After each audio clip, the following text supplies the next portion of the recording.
So I guess whenever you respond to a video entitled "Defending Social Darwinism," or whatever Cropper's video was titled exactly, you should be more explicit about what your position on that particular issue is. And I guess I really wasn't in my initial response. And so yeah, I got a couple comments where people were like, "What's happened to you, Matt? You're becoming an objectivist or something." But you know, no. I think as far as applying evolution to society, that yeah, of course we have to somehow appropriate it. Darwin is one part of evolution. I mean, there's ways of approaching this that have been around a long time before Darwin ever came up with his theory of natural selection. So applying evolution to society doesn't necessarily equate to survival of the fittest. So, you know, and even Cropper himself, he titled his video Social Darwinism, but he wasn't advocating social Darwinism.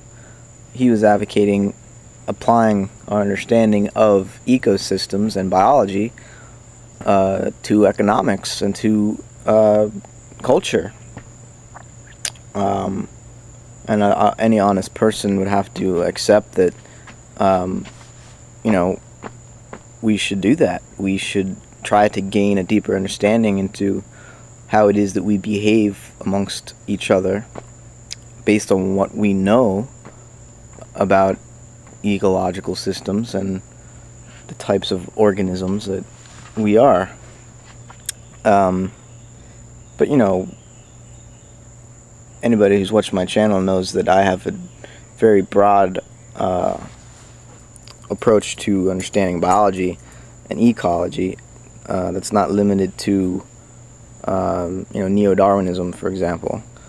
So sociobiology or evolutionary psychology are not necessarily the kind of biology or ecology that I'm advocating we apply to society and culture and economics. They can still be helpful, but they're not the entire picture by any means.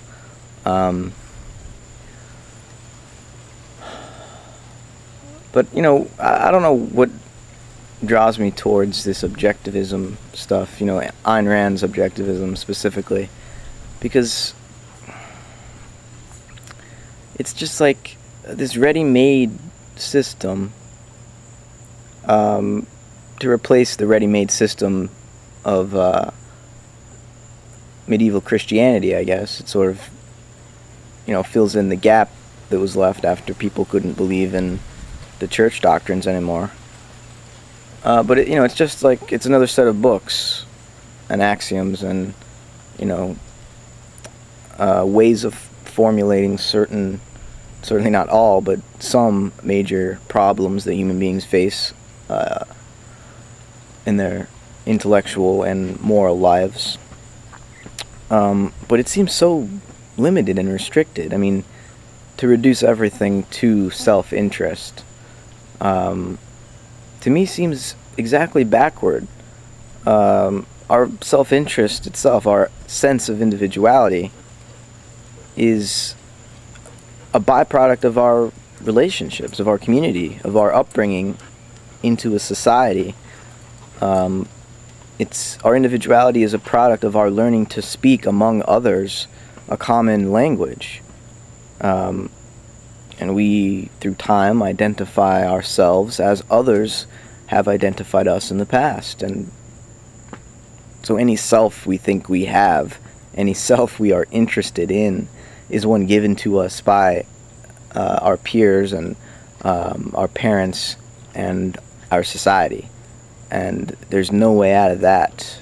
You know, we don't come into this world as fully formed, discrete, individual beings with our own free will. We grow out of the world together with everybody else. Humans, animals, plants, rocks, stars, it all just grows out of the same space-time continuum.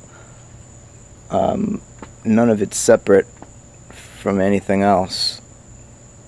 So if you're going to talk about self-interest, which self? I mean, you've got trillions of cells in your body that all think they're selves.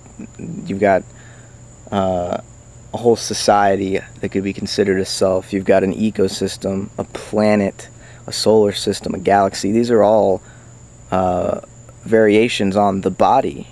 Just you're zooming out a level or two, or three or four. But they're still you. You are what comes out of these larger and smaller processes. So, you know, to talk about self-interest as though it's this objective fact about how you ought to behave, you know, it just doesn't make sense to me, because what the hell are you talking about?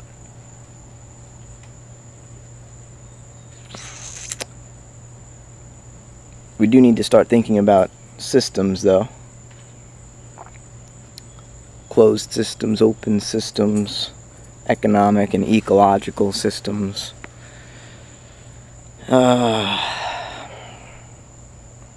Let's talk about those, but not in this video. This video's over.